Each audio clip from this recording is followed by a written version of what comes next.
后来乡亲继续来看蔡总统顺利来连任，行政院长苏贞昌昨下晡来召开着临时的行政院会，按照着惯例，内阁总辞。也毋过蔡总统是全部慰劳，至少留到520，所以这个苏内阁暂时无变动。也毋过到时阵，这个内阁是一定会改组的。目前呼声上悬的民进党的中生代，有家人市长林右昌、桃园市长郑文灿、新竹市长林志坚、屏东县长潘明安。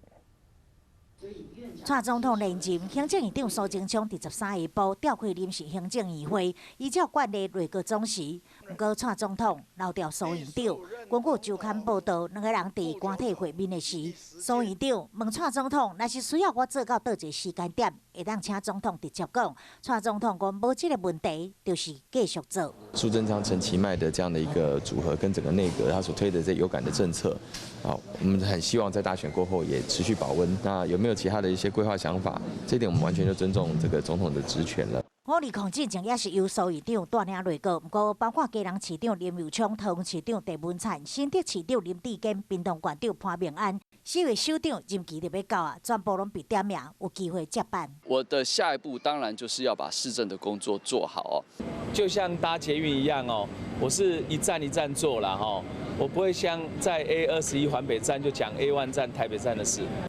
关系首长暂时拢卡伫市政任期，但是党主席杜永泰就无这个问题，因为民进党当中规定，蔡总统连任了后兼任党主席，所来就看内阁安怎重新洗牌。